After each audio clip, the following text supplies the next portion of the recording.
Good morning, folks. Hope you all are doing well and staying safe at home. Firstly, I like to thank. I am Rubini G, second year student, CSE student from BMS ITNM. I thank each and everyone for your presence in this session, and I welcome you all for this session and hope you get a great knowledge from this session.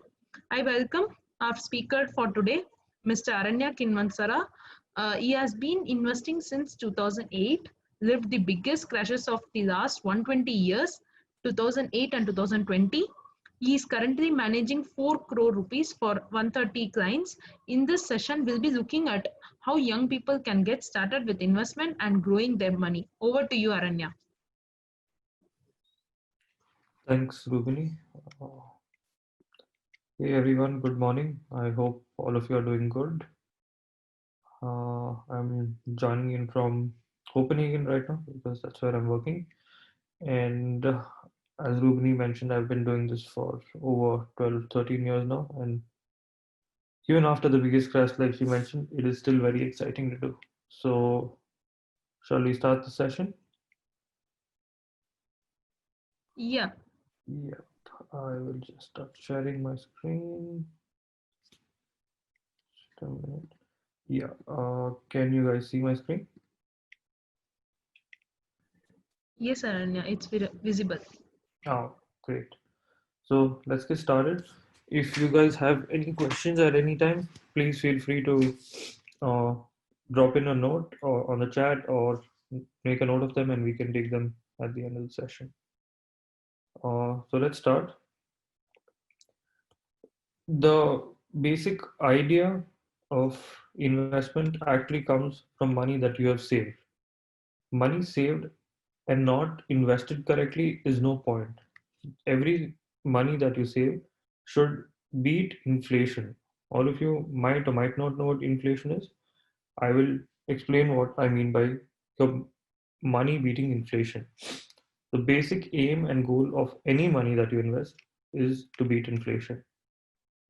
Interestingly, on a side note, in India, we are just used to inflation, but we have things like hyperinflation and deflation also in the world. And hyperinflation is inflation rates of 1,000,000%. So in a society like that, you would have, say, bread at 10 rupees today, and then the next weekend it could be 10,000 rupees. Zimbabwe is an example of where it happened, or Germany in the 1920s. And deflation was again very unique to the Western and developed world today, where you have a negative inflation. So prices actually fall over time. These are a little challenging scenarios to invest your money in, but the world is how it is right now. So basically, what is inflation?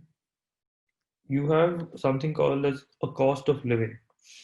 Assume today that whatever you have, your needs, your expenses, everything is about 2 lakh rupees a year. All right. And then we assume that there is an inflation of 6%. Now, with the 6% inflation after 20 years, what came in 2 lakhs will actually come in 6.5 lakhs. So the idea that we have now is we should have the same buying power or purchasing power as it is called to buy the same amount of things now or 20 years down the line. If I invest money in things that do not beat inflation, if I can buy something for 2 lakhs today, same thing cannot be bought by me 20 years down the line. So we obviously have to always beat inflation with our savings just to maintain either our lifestyle or our needs or our requirements. And just by changing inflation by 4 more percent or at 10%, what cost 2 lakhs today in 20 years would cost you 13 lakhs 45,000. So the moot point here is you need to beat inflation no matter what. This is just a graph where we see inflation across the world. The blue countries are deflation where inflation is actually falling. So Sweden and a few other countries in Europe are in deflation, and even Japan right now. I'm also in Denmark, which is close to Sweden, and there is deflation here as well. India, as we can see, is on the higher side, between 8 to 10%. Off late, since the last 4 5 years, we have averaged between 2 and 4%, but still we are a inflating economy where inflation is quite high. So our goal in India always is going to be to beat that 4, 5, or 6% inflation. And just to put it in pictures, not a very clear picture, but this is what I could find. So in 1972, that $1 bill filled your whole cart. In 1992, the same dollar bill was filling half a cart, and in 2012, it barely filled anything. This is how the value of money deteriorates, and this is what we need to avoid when we are investing by growing it faster than inflation. This is one particular slide that I have always wanted to add in every session I do and every client that I take on. Everybody thinks in India that insurance is an investment. Please remember, insurance is not an investment. Yes, it is important to get your health and life insured in case something unnatural does happen. You have something known as term plans, which we can refer to, but you will see the industry selling you something called as ULIPs, unique unit linked investment plans. But honestly, it is not an investment. Do not put money in insurance thinking that, okay, I am saving money or I'm growing money. It is not. Your insurance policy probably returns 2 to 3% a year. You're better off keeping your money in an FD than in insurance.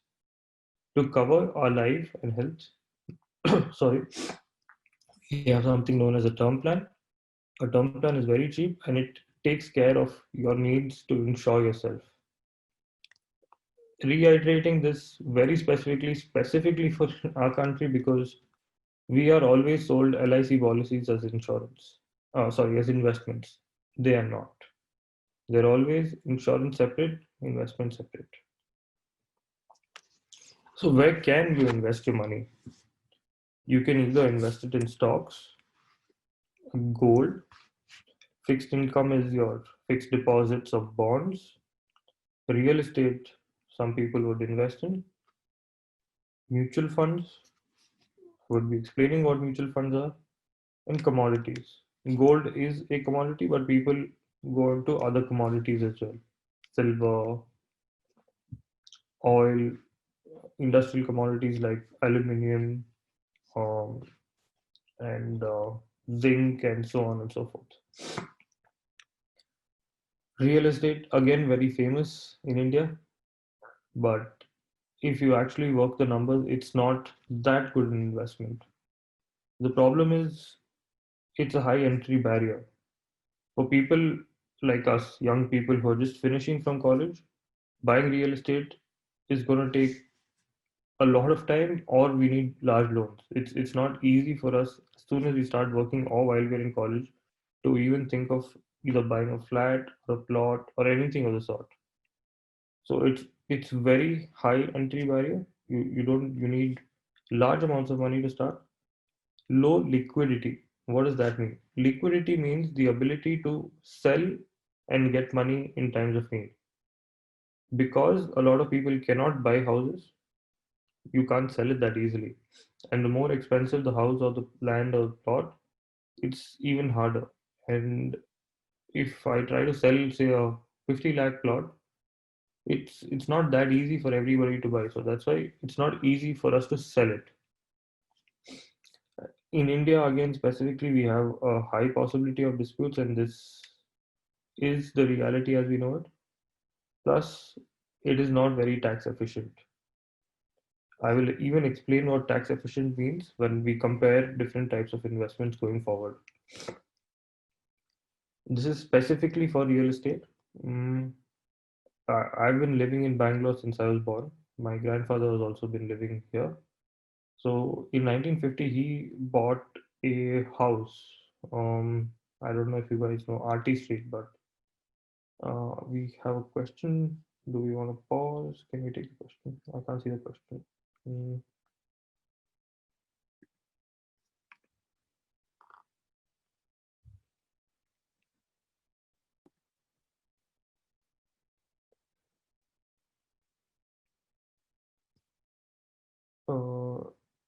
Ronak, could you just help me? How do we take questions here? Do we do it in between or do I take all of them together? How is All this? questions can be taken at the end at once. Okay, cool. So I'll just go back to my slideshow. Thanks. Can you see my screen? Yes, we can see your screen. Great. So, as I was saying, my grandfather bought this house at 10,000 rupees. 10,000 back then also was quite a lot in 1950. But yeah, it is now worth approximately 2 crores or so we hope. When we go to sell it, we'll actually know how much we'll get. So, the profit was actually 1 crore and 97 lakhs on the house. But now the problem is when I go sell the house, I would have to pay an income tax of 59 lakhs. So actually, my gain would be 2 crores minus 59 lakhs. I mean, 1 crore 97 lakhs minus 59 lakhs. That comes just 1.37 crores. And this is very low when we compare it to other investment opportunities. So, indexation is a word I've used here that's basically inflating the cost of the house with inflation. So, the 10,000 that it was bought at, the government in India allows you to not calculate the profit as 2 crore minus 10,000. Then the profit is 1 crore 99 lakhs and blah blah blah. What they say is 10,000 rupees worth that time is equivalent to 20 lakhs or 2 lakh 50,000 of today. How do I reach that figure? You have these numbers released by the government every year. You keep adding compound interest to that 10,000 and then you reach this 2.5 lakh. So then my buying value is 2.5 lakh in today's money and the selling value is 2 crores. That gives me a profit of 1 crore 97 lakhs, but it also leaves me with a tax of 59 lakhs, leaving me with waiting 70 years and getting just 1.3 crores. 70 years is a very long time. I wouldn't, if I invest and wait 70 years, I wouldn't be enjoying the money. It would be my kids or grandkids or something of the sort. You can, of course, reduce the tax burden a bit by investing up to 50 lakh rupees in buying these particular bonds from the government or by buying another house, which is a lot of confusion. So, all in all, according to me, real estate is not a very good investment. Sure, you should have a house for you to live in, but after that, people who buy two, three, four properties thinking that they'll get gains, I don't think it's worth it. But of course, people will also tell you that now because if I look at, say, the Bangalore property market, which I am aware of, a property that was 2 crores in 2011 is still 2 crores today. So we are sitting 9 years down the line, zero return, and not that easy to sell.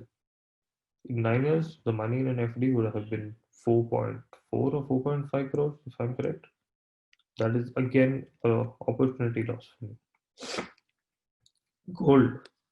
The first statement is gonna be the most oxymoronic thing you've probably heard because in India everybody says gold is the best, gold is what you should buy, gold protects you. I would say no, and I will show you why. It is a dead asset. What do you mean by dead asset? Gold on its own does no work. When you invest in a company, you're doing it's the company is doing some business. That business is creating employment, it is generating money, and money rotates in the economy. But gold, you just buy it and then you store it somewhere and it's done.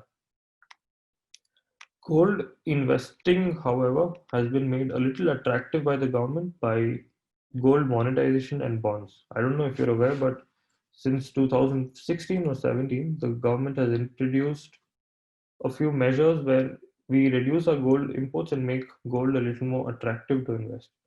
In gold monetization, basically what happens is I have gold, I go give it to the government, and then they use it and pay me 1 or 2% interest. And you have sovereign gold bonds where you buy a bond, you get the price of gold with some interest over some years. So this is basically the government trying to recycle gold in our economy so that it becomes less dead, but it's not it's not picked off as much as the government would have liked, so we still have a dead asset.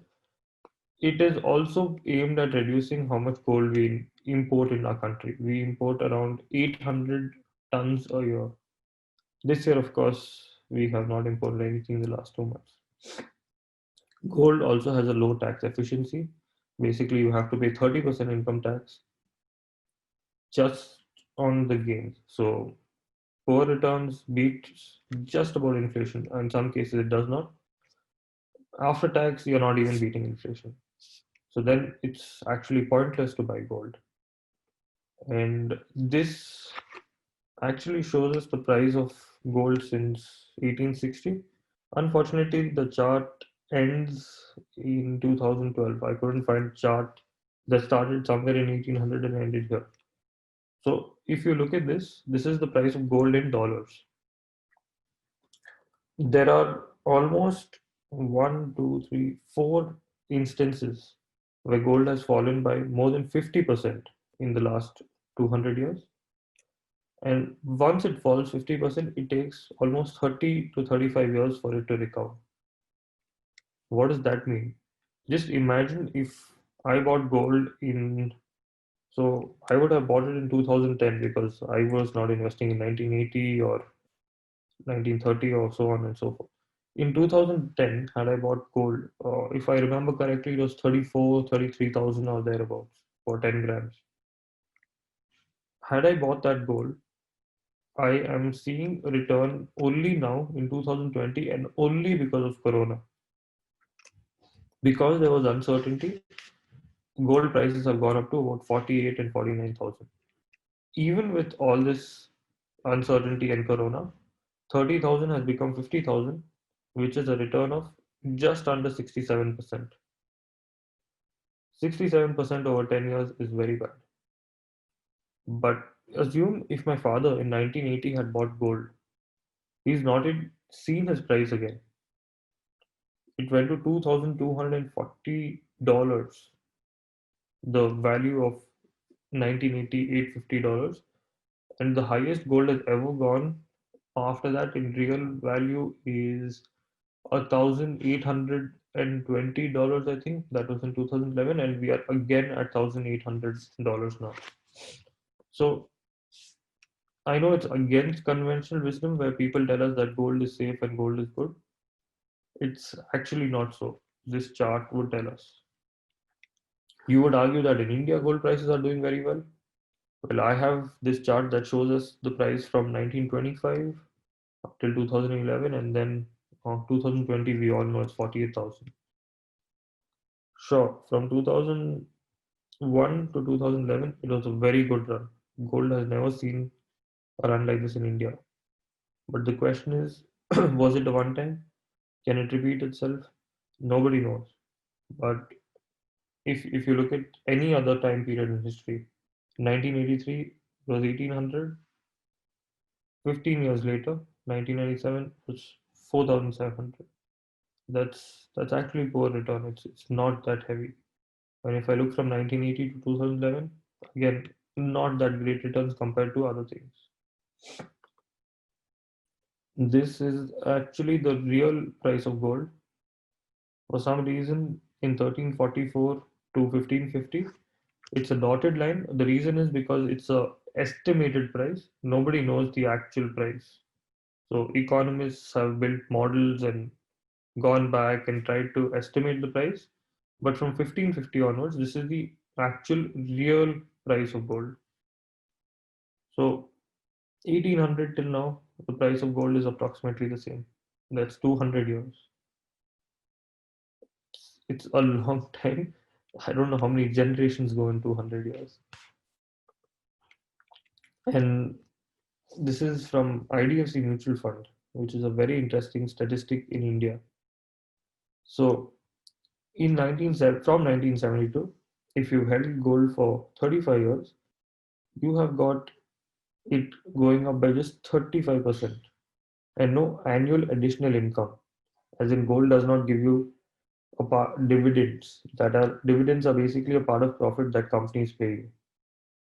You don't even get interest on gold like you would get in an FD or in your savings bank account.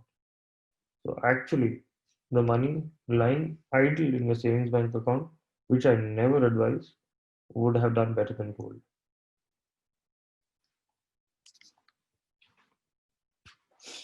So we finished the gold section. I am biased to not buy gold, so I would do more gold bashing, but historically and evidence shows gold does not give you good returns. You are better off investing your money in the safest fixed deposit. You will do better than gold. So, what are bonds and fixed deposits? Both these asset classes, by asset classes, sorry, excuse me, I would mean avenues or places of investment. So, gold is an asset class, bonds and fixed deposit is an asset class. Bonds and fixed deposits, these have a fixed interest. So when I go to the bank tomorrow and I say, hey, I want to make a 1 year FD, they'll tell you, cool, you get 7% on it, and that's about it. There's no change after 1 year that the bank will suddenly say, sorry, we can't give you seven, it'll be 4.5 that you get, or your seven can't give you 10. It's a very fixed amount of return. The same thing when companies borrow. So let's assume when Apple borrows or Microsoft borrows, they issue something called as bonds, or even the government of India or government of America. These people issue bonds. The bond says that, hey, this is going to be a 10-year period. The interest rate is going to be 4% per year or 7% per year. So you buy the bond, you keep it for 10 years, and you get that fixed interest. Companies issue bonds, governments issue bonds. In India, you also now have started cities issuing bonds. So, for example, Amravati was the first city to issue bonds. The government of Karnataka, when it needs to borrow, will issue bonds. The government of Delhi or the government of India. And we can actually lend money to the government at 6, 7, 8%. As of yesterday, if you lent money for 10 years to the Indian government, it was around 5.8% per year. Bonds, sorry, are generally safer, especially the government bonds. So the government of India has never failed to pay back its bond investors. But always remember, it's because India has kept that repo, or they have always maintained that. Argentina, for example, has failed to pay investors on its country bonds for in the last 6 times in the last 100 years, and Pakistan also 7 or 8 times. So Greece, for example, in 2011 could not pay its bondholders. So these are instances where your money is actually at risk. But in India, you don't have that risk because India, so far, at least in the last 150 or 170 years, has never failed to repay on its bonds. Tax efficiency is again low. What that means is you get low returns after tax. You also have something known as debt mutual funds. We will cover mutual funds down the line. They are better than FDs. They're easily available. They're less, I mean, they are more diversified and you get better returns than FDs. Comparisons also follow. Mutual funds. This is a section that all of us should focus on, according to me, because mutual funds for us at our age are the best possible investments. You can start investing in a mutual fund at 500 rupees. You might say that, hey, I'm in college, I don't have money. You need 500 rupees or 1000 rupees to start investing in a mutual fund. You do not need 5 lakh and 10 lakh or 50,000. I started investing in 2008 with about 2 or 3,000 rupees a month. And I have people, my clients, either now in college or working, who invest as low as 500 a month and go up as high as 50,000 a month.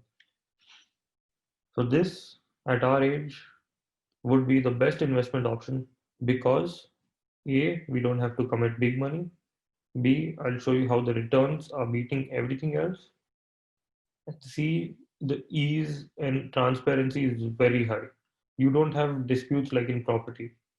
You have a mutual fund, it is yours, nobody can change that. Nobody can come build a wall or start a argument or discussion or so on and so forth. Okay. Now in mutual funds, you have multiple types. We would not be going in great detail, but I would be explaining each one of them. If I see that you guys would want a follow-up session, we can always do a follow-up session where we go in much greater detail.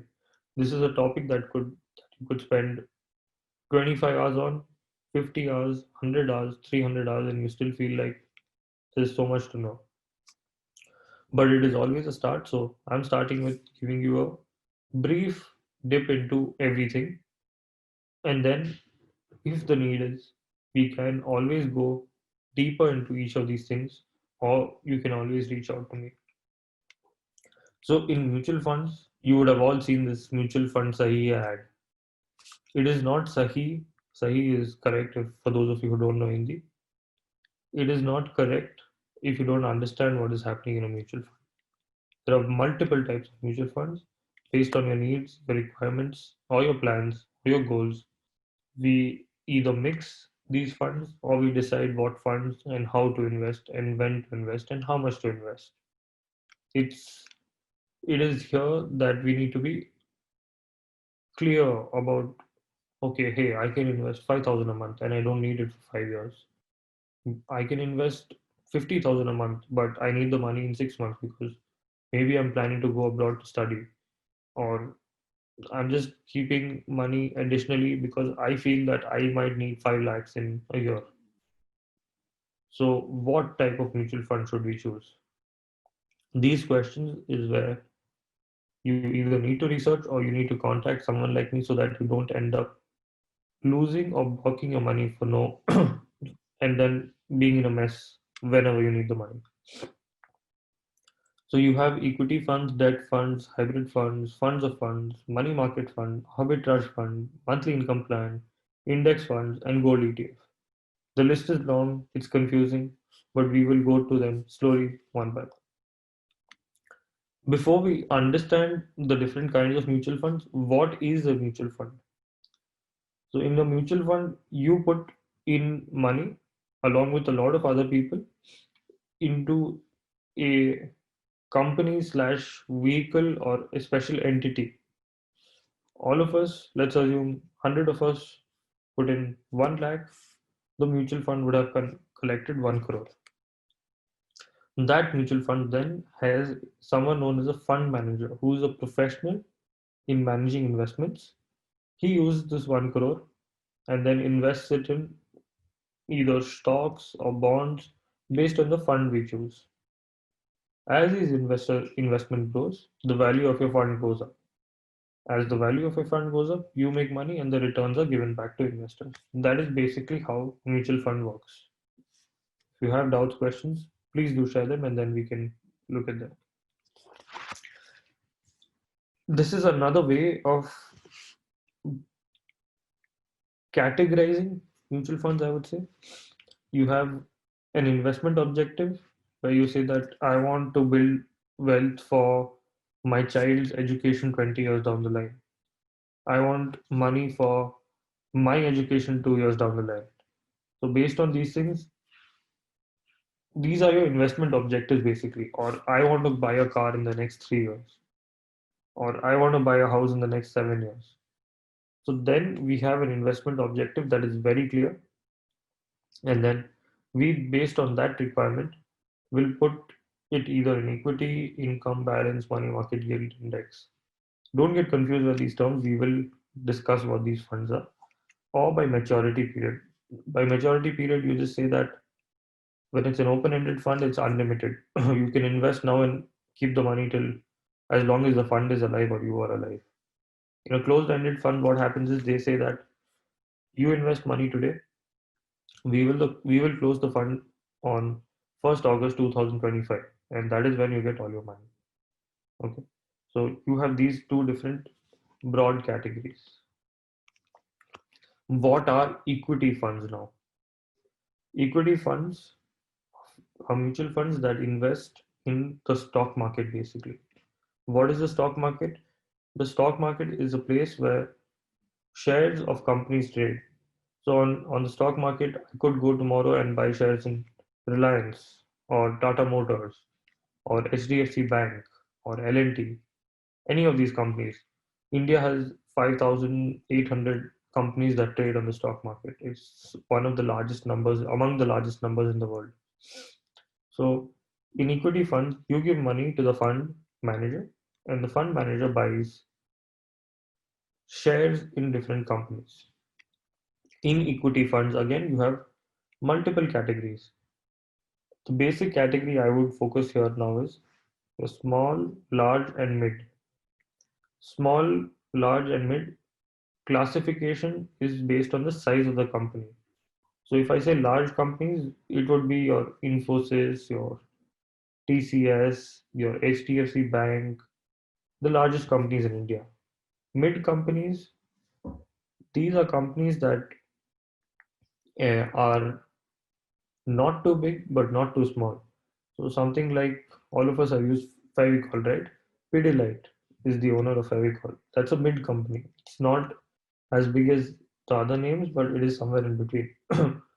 And small companies are companies that have just established or are still growing and are in a phase where they could increase their net worth or their profits or their revenues by a large percent. So the risk obviously is least in large companies because these are well established companies and the highest in small companies. But the return is vice versa. Highest in small, largest in lowest in large companies. Again, these plans can be specifically chalked out once we start discussing what are investment objectives. Returns are the best in equity funds. They're very tax efficient. You literally pay very little tax on your investments. Over a long term, when we say that we need to beat inflation for 10 years and 5 years and 15 years and 20 years, equity funds is the only option. I'm not listing out the various categories here. By category, I mean small, large, mid, so on. But the return in any of these categories, you would see in a 5 year or a 10-year average could be as low as 15% per year compounded. And in some cases, it's 30, 32, 35, 40% also. The 40 is an outlier. I don't think you should take it as a standard. If you ask me what a standard is, I would say 14 to 16% and at max 20. But you get 30 also.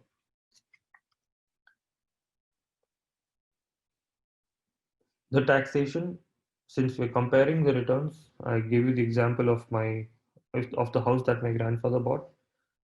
In equities, if you sell within a year, equities or equity mutual funds, the tax is 15%. But if I hold it for more than 365 days and I sell it on the 366 days, profits up to 1 lakh are not taxed. Whatever profit I make after 1 lakh is taxed at 10%. So to remember FDs, you actually will be paying 30% tax if you're in the top tax bracket. But in equity, regardless of which tax bracket you are in, up to 1 lakh profit is not taxed. And after that, you pay just 10% income tax. The reason we are stressing on income tax is at the end of the day, the money that is in our hand is what we made after taxes. You cannot avoid taxes, you have to pay your taxes. So we need to take a call on what is the best investment where it grows a lot and also is tax efficient. In equity mutual funds, you also have something called a Section 80C. I don't know if all of you are working already or will be working or are in college. So basically, when you have an income, you can save tax by investing in something called as a Section 80C deduction for in income tax in India.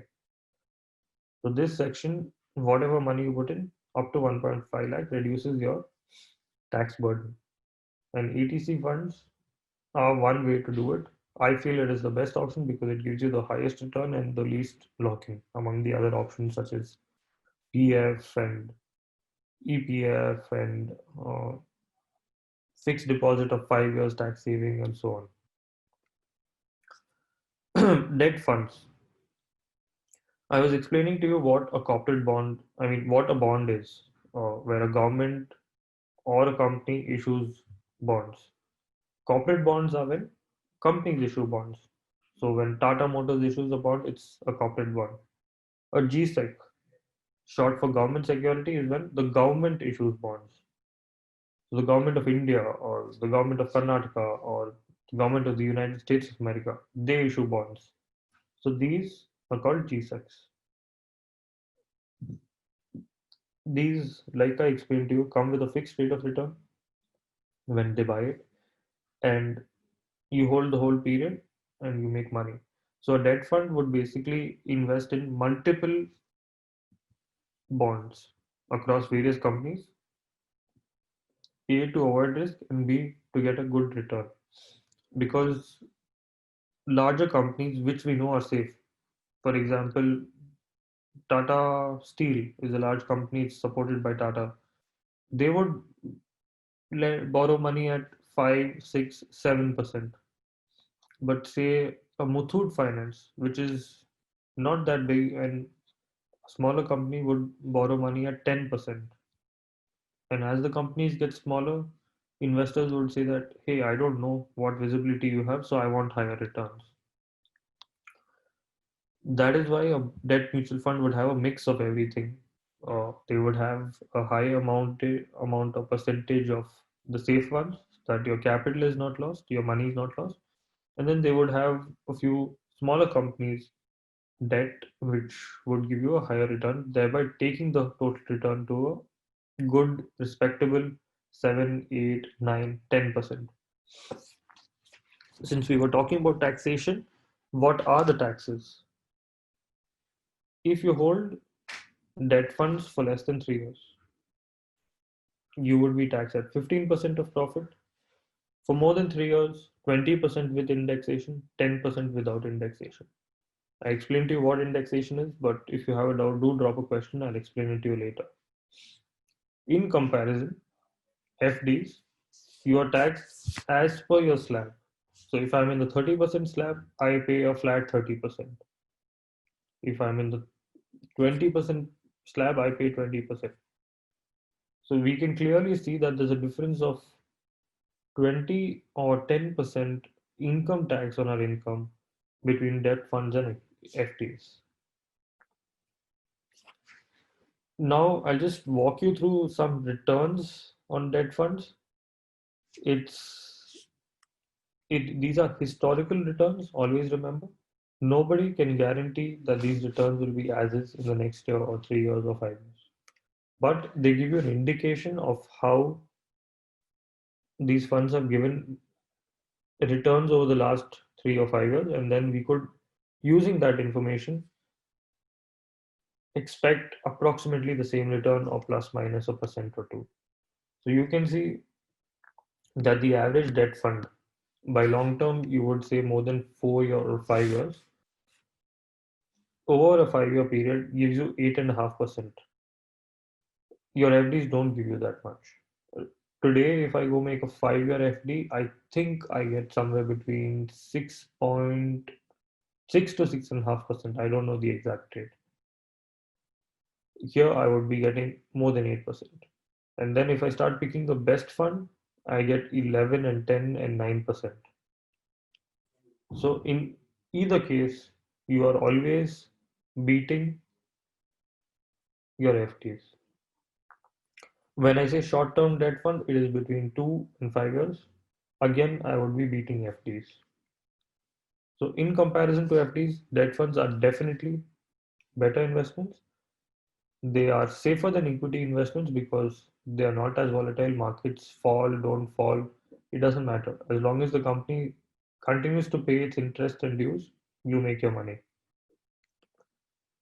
Yield funds are funds that invest in government bonds, state government, central government, and nowadays even some government companies are counted as yield fund things. The taxation is same as in debt funds because you're buying bonds, and the return again 9.5, 7, and 8 over a 1, 3, and 5 year period. The bond again did better than the FD. Since we've been discussing FD with debt funds, a small comparison. In FDs, your returns are 6 to 7%. Sorry, it's a little lower now because rates are falling quite aggressively since the RBI has been cutting rates to stimulate the economy because of Corona. But 6 to 7% is what we were at less than a month ago. You still have some FDs in 6% range. Your debt funds will actually give you 7 to 11%. The taxation is as per your tax slab, but in a debt fund, the tax slabs are different. It is either 10% or 15%. So in FD, let's assume that I'm in the 30% bracket and I get a 7% FD, which we are not going to get. My actual return is going to be 7 minus 30%, which is 2.1% lower. So I get 4.9%. But if I invest the same in a debt fund and I get, say, just 7%, not the 10%, and I keep it for more than 3 years, my actual return would be 7 minus 10%, which is 6.1%. So between 4.9 and 6.1%, it's making a difference of 1.2%. Now, even if it's a lakh, 1.2% per year is 1200 rupees. If it's 5 lakhs, it's 6,000 rupees, and in 5 years, that is 30,000 rupees, which is quite a lot of money. And this is just saving tax. The returns are different. Now you have something called as a hybrid fund. A hybrid fund invests in bonds and stocks as a mix. You have two kinds of hybrid funds. One which has more shares, they will have 65% shares, and one which has more bonds, which will have 65% bonds. So this approach basically is the best of both worlds. You have both bonds and shares. So when one is not doing well and the other is doing well, your risk is managed.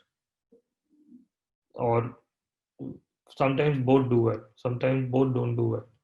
But because you have bonds, they don't fall as much as stock prices. Historically, we have seen stock prices fall crazy. Okay. And Rubini mentioned that I have survived 2008 and 2020. Let me tell you, in 2020, a stock that was trading on 1st March at 5,000 rupees on 15th March was trading at 2,000 rupees. That was a 60% fall. Bonds do not fall that much. So this is a safer option than complete equity, but the returns are lower. The reason I'm telling you these different categories is so that you're aware of it. But when we invest, it is always a specific plan for a specific person because everyone has different needs. So when you say reach out to me, I tell you, hey, first you list out what you need and then we will plan how we want to go ahead. So in a hybrid fund, you have a mix of both debt and equity. You have this new, or not new, but this category that is growing quite quick now. It's a fund of fund. So you say that, hey, I have no idea what mutual fund I need to pick. I don't know what to do. You just go buy a fund of funds. The fund manager there buys other mutual funds. So you are just giving the entire capital to your fund manager and asking him, hey, you pick the best mutual funds, and then we get a return out of that. Even here you have equity kind, debt kind, hybrid kind, and commodity. So each of these funds will invest accordingly in the category, and then they would be buying funds in that particular category again. So it's like I shouldn't be using this, but it's like Inception. So it's a dream within a dream. This is a mutual fund in a mutual fund, basically. The returns are generally in the range of that category's average, plus or minus a few percentage point. So if equity funds are 15%, this might be 14 or 16. It's not much different. Money market or liquid funds. This is a very specific, special kind of fund where you park money instead of in your bank account in these funds. Your bank account gives you 3.5% nowadays. In these funds, you can park money even for a day. So whenever I have excess, I don't leave anything in my bank account. I just move it to a liquid fund or a money market fund. If I need it after 2 days, I can remove it. The return is much higher than my bank. It gives me the same liquidity as my bank. I can put and remove anytime. So it's a win-win for me. And there is absolutely zero risk in money market or liquid funds. These are taxed as per your debt funds. But this is basically whenever I need to keep emergency cash, this is where I would keep it. Or if I have excess cash, even for a couple of weeks, this is where I park it. Or businesses can put all their working capital here and remove it whenever they like. So instead of keeping money in your current or savings account for a long time, this works out better. This gives you higher return. Arbitrage is a very interesting concept. Arbitrage, basically, if you want me to explain it in layman's terms, um, let's assume that we talk potatoes here. Okay. So potatoes in India are trading at 10 rupees a kilo, and in Denmark, where I am now, are 12 rupees a kilo. So what an arbitrage guy would do is he would in India buy 1 lakh kilos of potatoes. Okay. And then at the same time, he would sell 1 lakh kilos in Denmark at 12 rupees a kilo. So this guy has not taken any risk, okay, because he's bought potatoes at one place and sold it at the other place. At the end of the day, he would take the potatoes at 10 rupees and sell it at 12 rupees. So he's made that 2 rupees profit without any risk. How would you say there is a risk? Let's assume that he bought the potatoes, he waited for it to go to 11 rupees, but no, they went to 9. So he's lost 10%. Here, it doesn't matter because the moment he bought it, he's already sold it. And this happens in the world even today, not with potatoes, but with gold or certain stocks or, you know, commodities in different countries. So people actually do this. In India, when I'm putting in an arbitrage fund, what they would do is they would buy stocks, and there is something called as a future contract, which always has a interest in its cost. So I will buy Reliance shares and I will sell the Reliance futures contract and I would get 0.5, 0.6, 0.7% in a year without any risk. These are as safe as FDs. They are taxed as per equity funds. So up to 1 lakh profit, there is no tax, after which you have to pay income tax at 10%. So you again are beating FD, doing much better than an FD with the arbitrage fund. Of late, you've had this monthly income plan come up, especially for people who are, say, going to retire or have retired and they have money. So basically, this is a debt hybrid fund. It has debt and equity, 65% debt and 35% equity, and they give you a part of their returns on a monthly basis, something as a regular income. That is basically what it is. At the end of the day, it is still a debt hybrid fund. It's just that they give you money on a monthly basis. Index funds, this would be the most common Google search when it comes to investing. An index fund, so basically you have something called as indexes in the world, or indices in plural. When I say indices, in India you have the Nifty and the Sensex. You would have heard these words, you would have gone across them, read about them, so on and so forth. Basically, the Nifty has the 50 best companies of India. So you always know, no matter what happens, the index will do well. If the company goes bad, they kick it out of the index and put a new company in that. And if you see historically, the Nifty has always beaten returns of every other asset class, hand down. Because you're investing in shares, it is it is being taxed as per the equity taxation, which is 0 up to 1 lakh and 10% after 1 lakh. Gold. Again, not what I would prefer, but you have something called as an exchange traded fund, or this is something that is also known as electronic gold.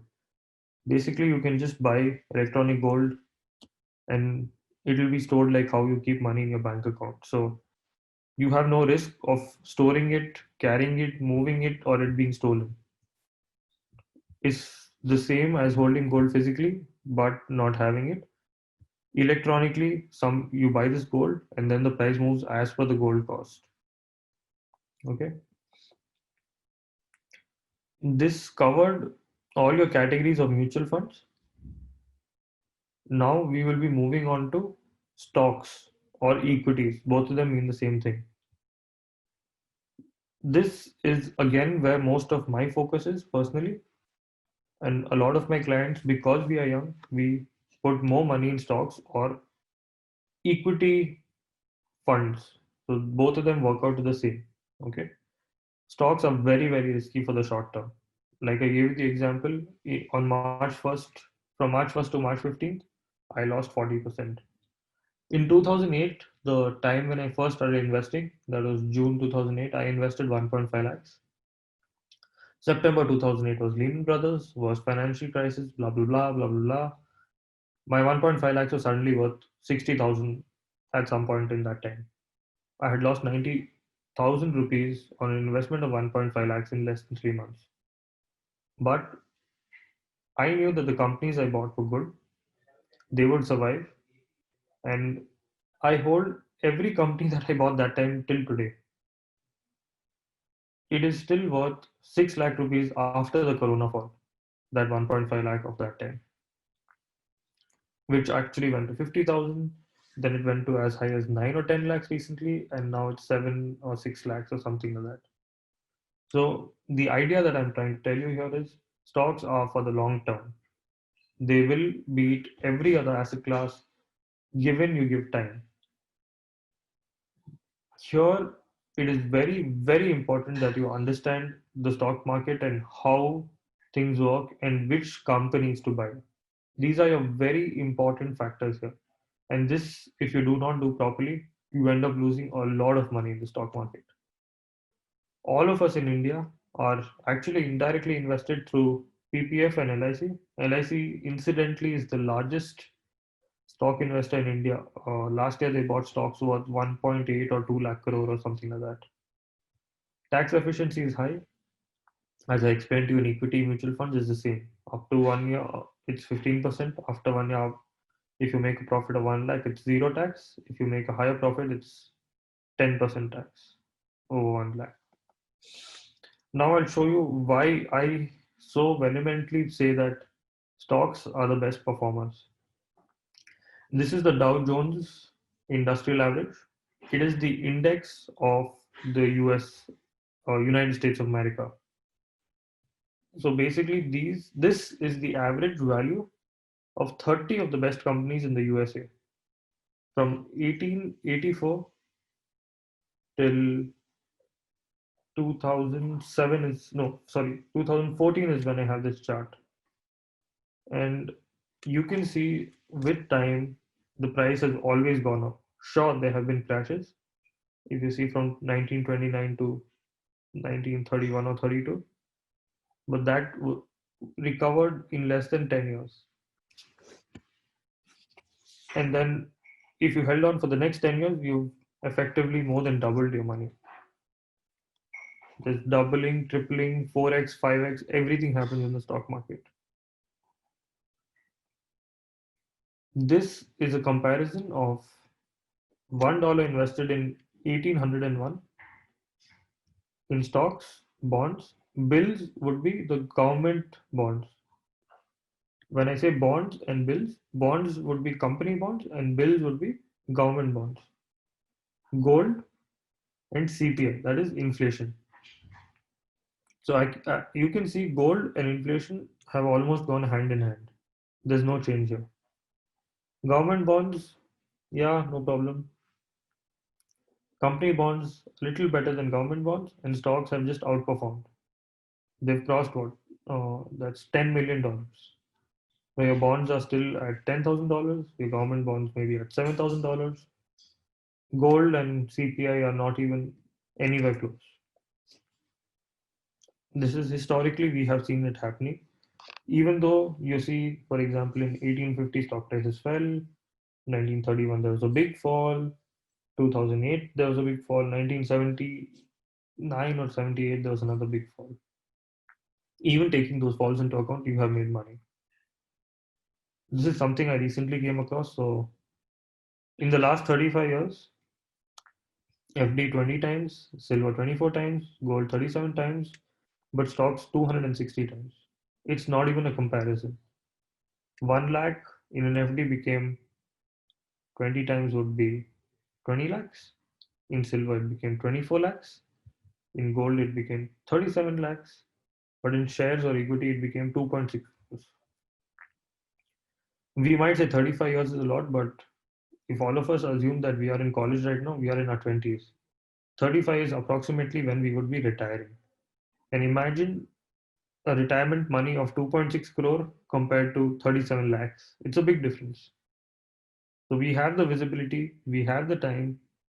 We might not have big money, but we will have money of 500,000, 2,000, 3,000, 5,000, 10,000 when we start working. And I think we need to now push and invest.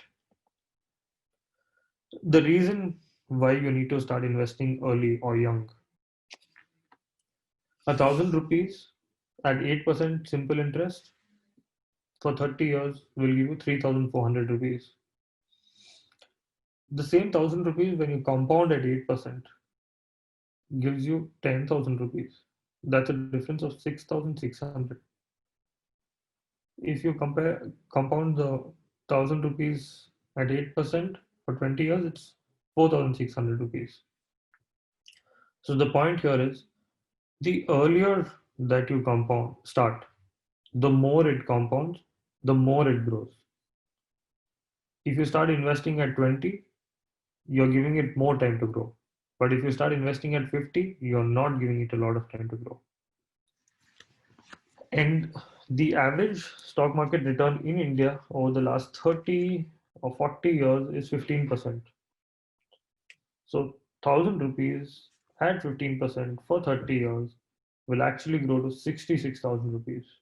So if today I say that I'm 27 now, if I invest 1,000 rupees and I get 15% compounded, when I'm 57, I get 66,000 rupees.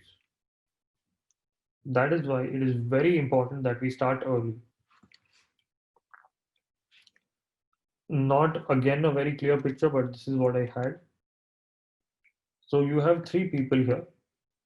One person is 25 years old, the second is 35 years old, and the third is 45 years old.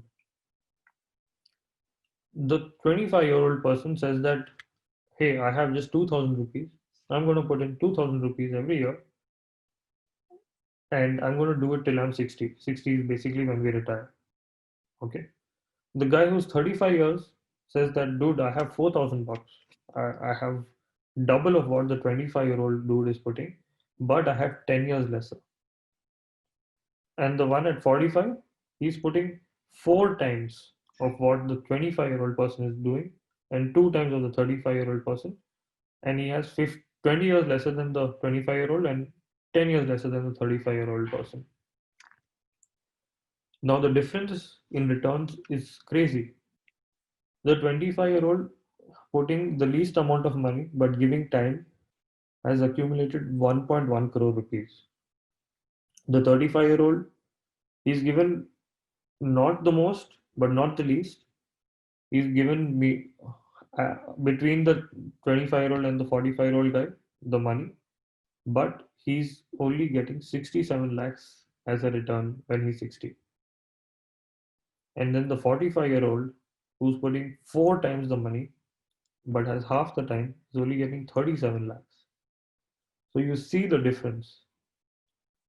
In something as small as 2,000 rupees, this guy's accumulated 1 crore. That is why I keep pushing everybody, invest as much as you can when you're young. It need not be large amounts of money. It could be very small amounts of money. But it is important that we start investing so that our money grows larger when we actually need it. The same thing in a table now. You have two guys, Sachin and Robin, who Sachin started investing 2000 rupees every year from when he was 19, and Robin started doing that when he was 27. Sachin stopped at the age of 26, so he's invested from 19 to 26 every year 2000 rupees. That is 7 years. Robin, on the other hand, started when he was 27 years old and continued investing till he was 58 years old. Okay. So Sachin invested for 8 years, sorry, not 7 years, and Robin invested for 29 years. Sorry, I'm sorry, 31 years. Both of them invested 2000 rupees per year. When both of them are 58 years old, Sachin gets 2,69,000 rupees and Robin gets 2,89,000 rupees. So you see the difference. Sachin invested just 16,000 and Robin invested 64,000 rupees. That again is what I'm trying to reiterate here. The earlier you start, the better, the bigger your money grows. Just a rough estimate. It's not something that will always happen. It could be better, it could be worse. If you invest 10,000 rupees every month in the stock market, and in the next year you increase it by 1,000 rupees, basically 10%. You increase your investment by 10% every year. Okay. You start this year with 10,000, the next year with 11, the year after with 12,100, and so on. And we do this for 30 years. We get 12 crore, no, this is, yes, 12 crore 70 lakh rupees. Yes. In 30 years, if you take the average returns, not even the best return, the average return, 10,000 rupees a month has grown to 12.5 crore rupees. And this took just 30 years for you to do. When I say that I compare with a property, you cannot buy a property at 10,000 rupees a month. And it will not grow to 12 or 13 crores. That is why, for people like us, stock markets or mutual funds make the perfect sense. Since everybody again in India will tell you send stocks and gold is better, please look at this chart and see the difference in gold and stocks. Sensex is the stock index. So you have stocks that have gone up a large amount even after, say, the 2008 fall. You see that it's nowhere, gold is nowhere close. It's not even a competition. It's a big, big difference.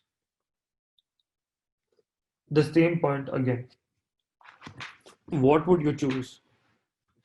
So this is assuming that a person is investing 5,000 rupees per month for 30 years.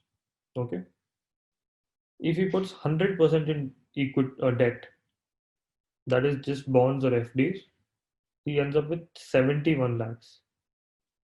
But you take 100% shares and you take the worst possible average of 12%, it grows to 1.5 crores. So you have effectively got double than what you would have got by being in bonds or debt or FD. And we have a mix of 75% shares, 50% shares, and 25% shares. The point here is you need to have shares or equities in your portfolio. You need not buy directly to the stock market. You can do it through mutual funds. But when we are saving for a longer period of time, it would be foolish to not have equity in our investment list. I would not say that you need 100%. It depends on your risk profile. Whenever I talk to a new client, we understand what risk they're willing to take and how okay they are with variation or fluctuations. I, for example, am a 100% equity guy. Till date, I don't have anything in bonds, fixed income, FDs, nothing. I've been doing this for 12 years now.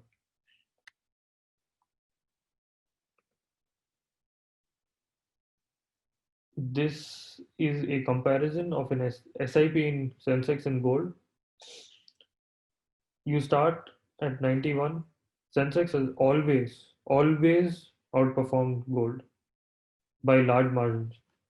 Just the 11 to 13 period, 2011 to 2013, from 1990 when you started, gold outperformed a bit. But if I was able to get a larger chart, I would show you that Sensex again just went past gold by a large margin. Unfortunately, I couldn't find a chart in Indian rupees that was going up till 2020. This is a comparison of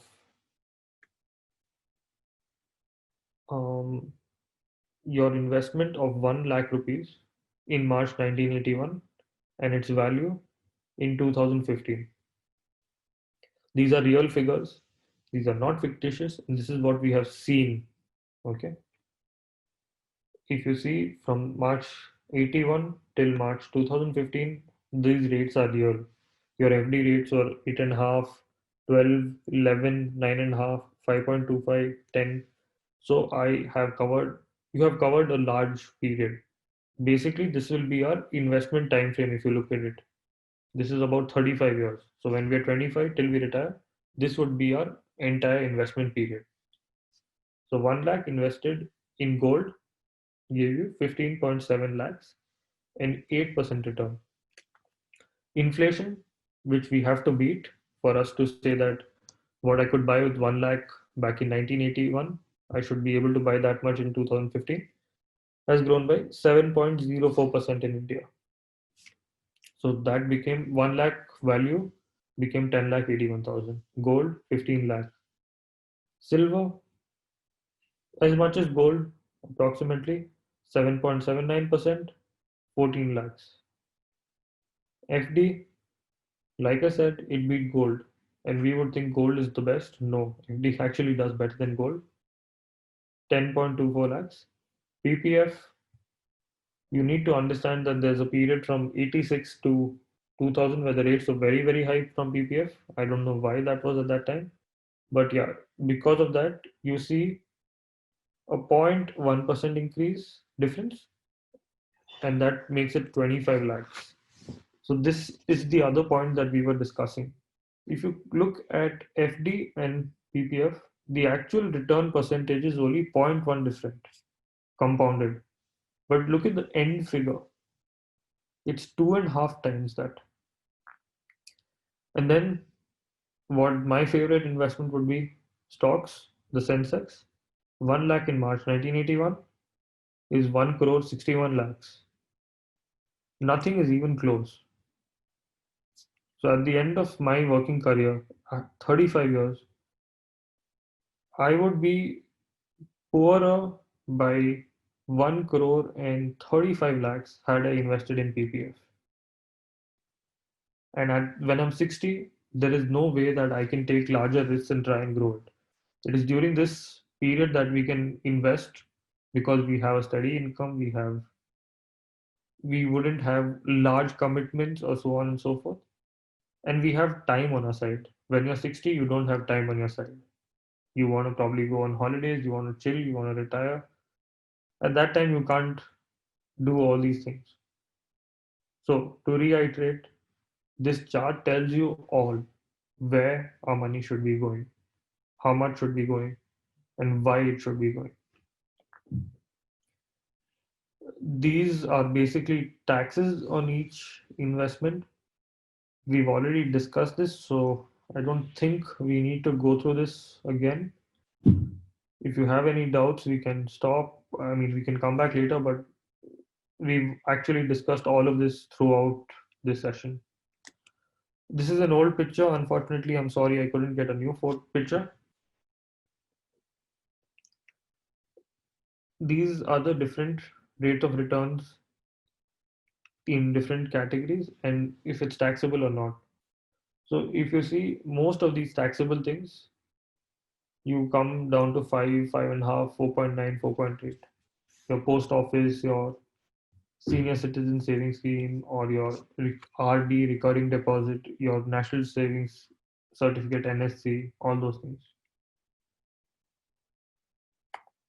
Okay. This is a very specific slide to people who are just about to graduate or have just started working or actually are working and are not aware of this. When you start working, you have something called as a C2C. In your C2C, you even pay income tax.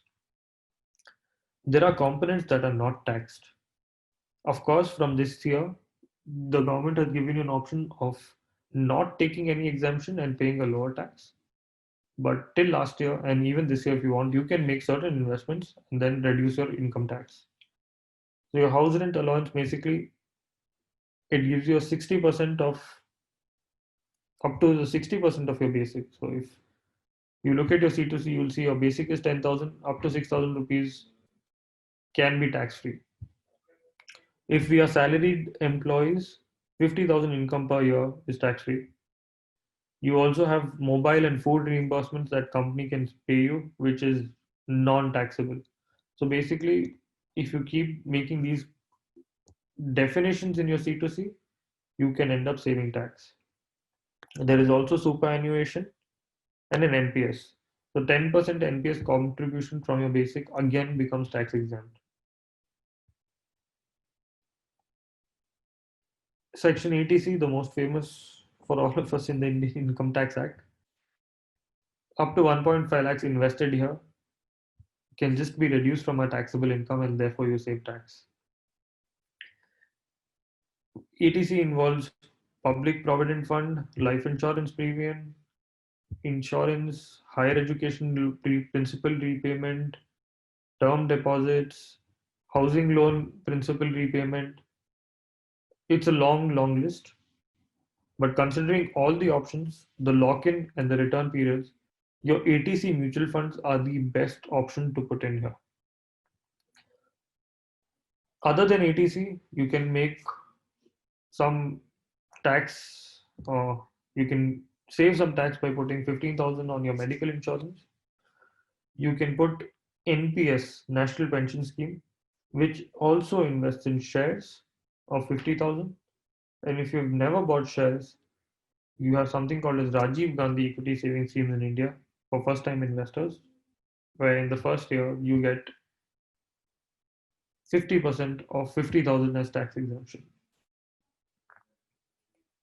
So I'm basically done with this. I hope this session helped you. And I have just one word, one statement: start investing. It's never too late, it's never too early, and you don't need a lot of money. You just need to start. Thank you. So you can reach me at my number or my Gmail address. And I had a blog which I sometimes post, but it's been a long while. But there are certain articles that would take you through basic financial things. So you can always visit that. Or follow me on Twitter. Aranya175 is the handle. With this, I would be ending the session.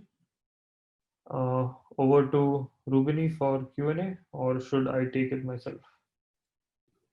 Yeah, and we have few questions. Yeah, firstly, I thank you for a wonderful section on this, like how to get started off and many other things. Thank you to you. And yeah, we have many questions through the feature and in chat box also. Let us go through one by one. Okay. One question from Bharat is like how to learn investing in stock market in company. I want to start from scratch. What is your suggestion on this?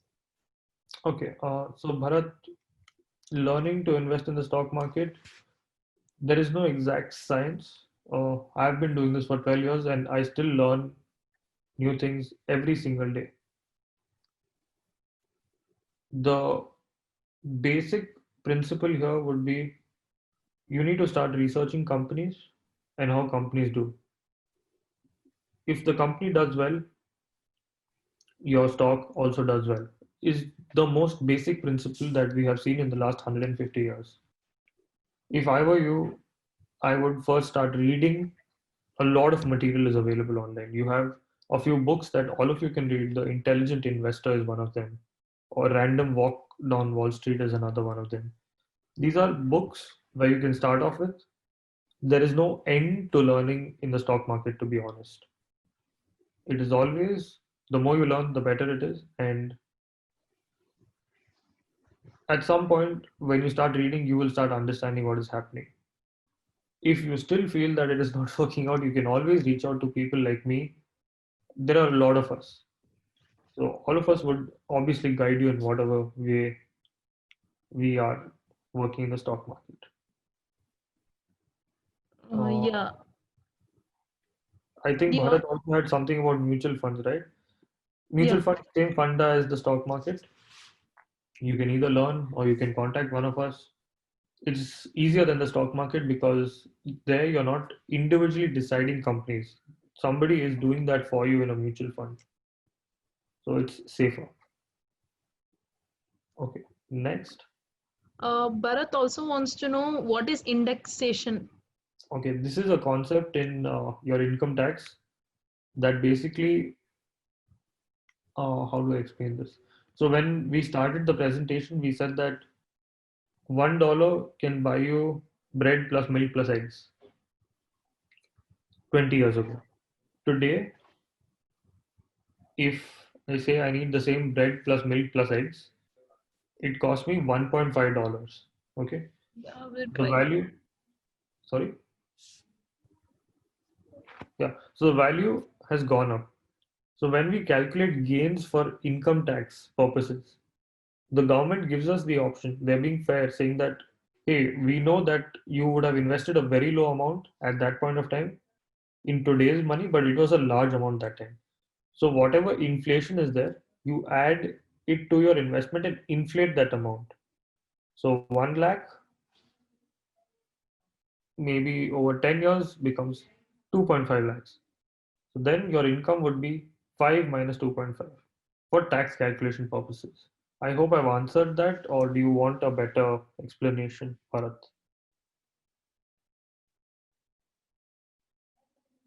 I think that's done then. So we can look at the next question, unless Bharat has something else.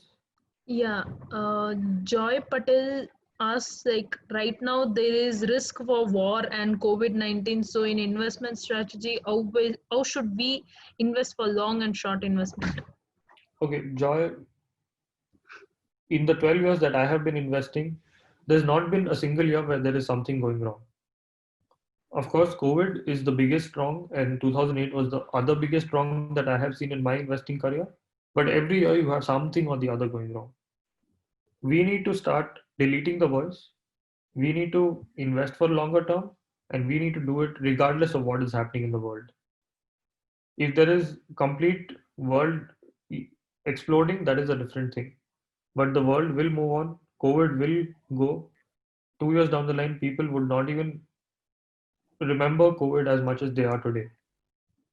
So we need to keep that view and start investing regardless of the situation. Of course, we need to be aware and take decisions accordingly, but that does not mean just because you have COVID, you should not invest.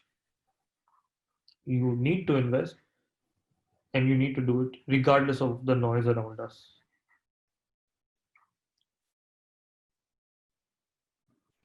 Okay.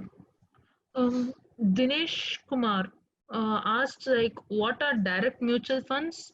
I heard they are a little more risky than normal mutual fund. Can you explain it? He asked. Uh, Hi Dinesh. So you have two kinds of mutual funds in India, direct and regular. There is no difference in risk. When you say it's a direct mutual fund, you would not go through an advisor or a broker. So you might get a little higher return, 0.1, 0.2, or 0.5%, and you wouldn't be paying commission to anybody. That is the only difference.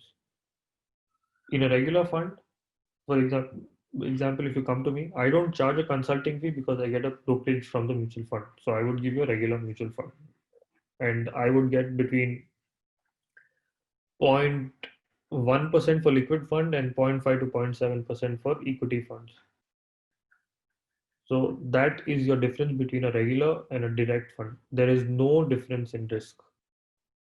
The risk could be that because you do not understand what you're doing, if you do not know, then it turns out to be riskier for you.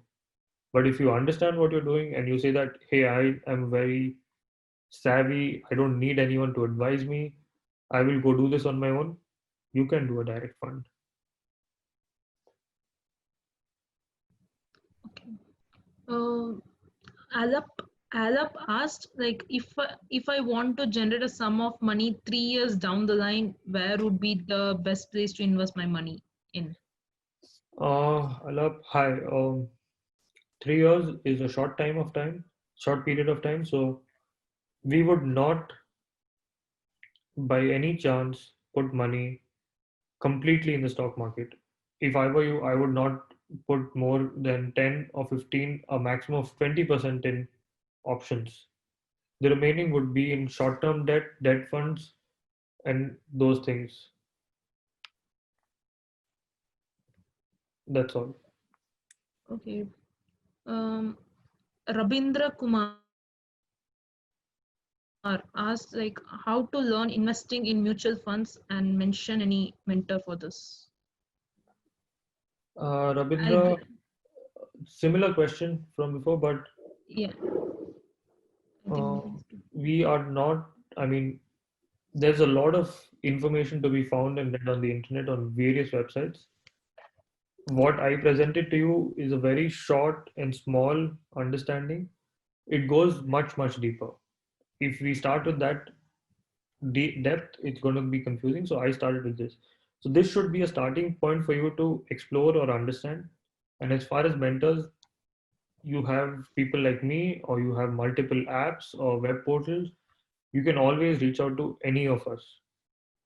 It's up to you to decide how you want to proceed.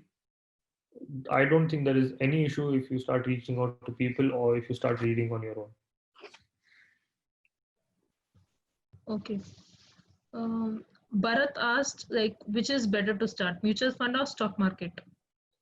Bharat, this would actually depend on your risk profile. I would always go 100% stock market, but for my clients, I don't think all of them want to take that risk. So based on your personal need, requirement, and so on, you would effectively design what you need and then split your money either 100% stocks, 100% mutual funds, 50 stocks, 50 mutual funds. I mean, there's 100,000 permutations and combinations. It's really when you decide what you need or how you need that we can work it out. Okay. Dinesh Kumar asked, are you for or against portfolio diversity and why? Dinesh Kumar, I am actually for portfolio diversity. I am, I mean, it works both ways. Okay. So if you look at my portfolio, the top 10 companies would make up more than 60% of my portfolio. But then the bottom 40% has more than 50 companies. So it is both concentrated and diversified for me. Concentrated because if I'm very confident on certain companies, I don't mind going all out, giving it a big allocation of 10-15% of my entire money. But I even want to diversify because in case that company does not perform well, or there is something wrong with the company that I cannot see, or there could be financial irregularities. You never know. Things like this happen, and unfortunately, they happen a lot. So it is again a very personal choice of how to diversify and what to diversify and how much to diversify. But it would be foolish not to diversify, but it is foolish also to diversify too much. So it is always about finding the right balance somewhere in between where it works out for your particular style or your need of investment. Okay. Um, Rohit Chauhan asked, like, after retirement, where to put the retirement amount to grow as well as to get monthly income for expense. So Rohit, because first of all we have retired, we should not take a lot of risks. not more than 5 or 10% of our money would go into equity mutual funds. The remaining would go into debt funds or high yielding fixed deposits. And in these options, you can get funds with a monthly income. Okay. So these would be our best options at retirement. Okay. Mohammed Adil Sharif in the chat box, they asked like investing Wait, money. one minute, Rubini. There are 6 more Q&As I see. Do you not see them? Should I take them or? Yeah, I thought like they were like similar kind. Yeah, Okay. I'll just read out. Yeah. Yeah, investing money in debt funds is followed by every month with X amount periodically, or it should be invested at the beginning in one shot. Please confirm. And also, can you give example of how much money we can invest to start with liquidity funds and equity? Hello, Mohammed. Investing in debt funds can be done with X periodically or can be done at one shot. This is for you, how you want to do it. There is no difference. I mean, there is a difference in returns, but it is how we have money that we would decide. So my advice to everybody on this call is try and invest a fixed amount every month. After that, it is, if you have a lump sum, you can always do a lump sum. But it would always be advisable to invest a fixed amount every month. And what is the second part? Sorry. Second part. Yeah, it was like, can you give example of how much money we can invest to start with equity funds and equity, liquidity Again, funds and equity? this is again purely based on how much you can save and how much you can put aside.